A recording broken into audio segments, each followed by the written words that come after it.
So what if I told you that that Google Pixel 4a might not just be powerful, but also much cheaper? Because yes, we thought it was impossible, but we have even more leaks of the Pixel 4a, and it gets better. It looks like Samsung is planning to make the upcoming Galaxy Note 20 the RAM king, and we have a new roadmap of some different Apple products that are coming according to Ming-Chi Kuo. I'm Jaime Rivera, and for those of you that are always asking for giveaways, watch our iPhone SE versus Google Pixel 3a comparison, as there is a really good one right there. This is Pocketnow Daily.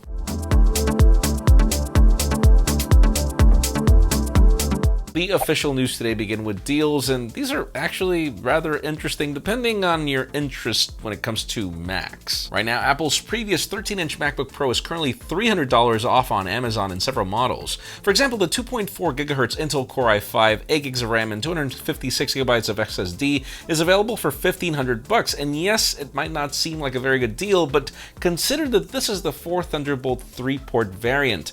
And also consider that it's got the butterfly switches. If we have some pros in the comments, you can also find $1,600 in savings on that Mac Pro over at B&H, pretty much leaving it at $5,900 after the discount. And then the 2018 iPad Pros are currently $217 off, leaving the 11-inch variant for $800. That continues to be the iPad that I use, and it'll probably be the one that I will continue using until whatever Ming-Chi Kuo is talking about, which is coming in the next segment. But before we get to that, yes, we do know Macs are good, but not for everyone. Some people are looking for some really good Windows computers, and Dell and their XPS lineup has really been killing it with the design. We just needed a revamp for a bit, and it finally happened. After 3 years of recycled designs, Dell has finally updated their XPS laptops, and the company has just announced a new XPS 15 Ultrabook and an XPS 17, which Dell claims is the smallest 17-inch laptop there is.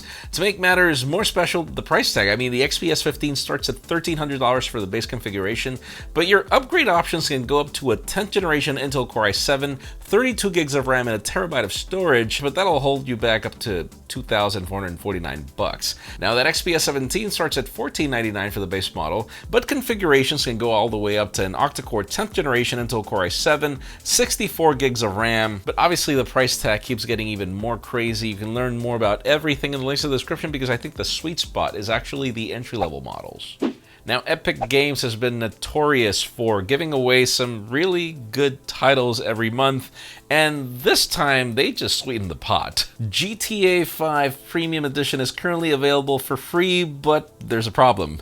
There have been so many people trying to download it that the servers were completely down, and you would simply get an error screen when you're trying to download it. It is running back right now, as my son just purchased it, meaning, yeah, he got it for free. But yeah, if it's not working for you, the sale ends on May 21st, so just keep on clicking or keep on coming back. It's not like if they're going to run out of supplies or anything, so hopefully you get your copy. I'm going to actually get my copy as well, because why not? But yes, now let's talk about Ming-Chi Kuo and his predictions over what is coming for Apple. Some of them a little crazy, some of them are stuff that I want. According to his roadmap, Apple predicts the AR glasses will be launching sometime in 2022. Apparently, they will be reliant on the iPhone to keep them slim and lightweight, pretty much working sort of like what we saw with the Apple Watch. They're expected to run a Reality OS or ROS, and Apple is currently exploring touch panels, voice activations, and gestures. But now, moving on to iPads, he claims that we will be getting 2 new iPads soon, a 10.8-inch iPad, and apparently an 8.5-inch to 9-inch iPad Mini for the second half of 2020 and the first half of 2021 respectively. The new iPads will follow on the iPhone SE product strategy with an affordable price tag and the adoption of newer, faster chips. Now, in a previous note, Kuo also mentioned that Apple is working on a mini LED variant of the iPad Mini, though we're not exactly sure if it's going to be the same product. I'm hoping that this is going to be the iPad Mini Pro that I really, really want, because yes, I mean, the 11-inch iPad Pro is nice, but I would really love a slimmer, lighter, even more practical, notepad-worthy variant, which would be the Mini for me. We'll see. Now, we are still a couple of months away from the Samsung Galaxy Note 20 lineup. Believe it or not, even with all the phones that I'm currently reviewing, I think that my favorite phone right now is that Galaxy Note 10 Plus.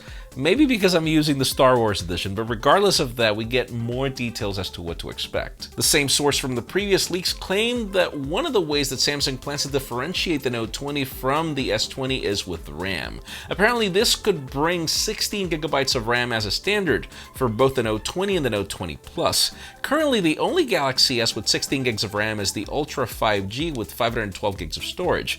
Samsung has been mass producing LPDDR5 RAM chips for the mobile industry since February, and since the Ultra hasn't sold too well, this might be a way to get rid of all the extra inventory.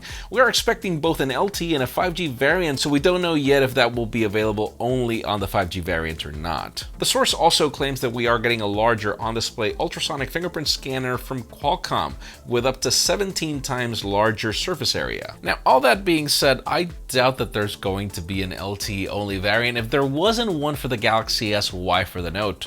But you never know.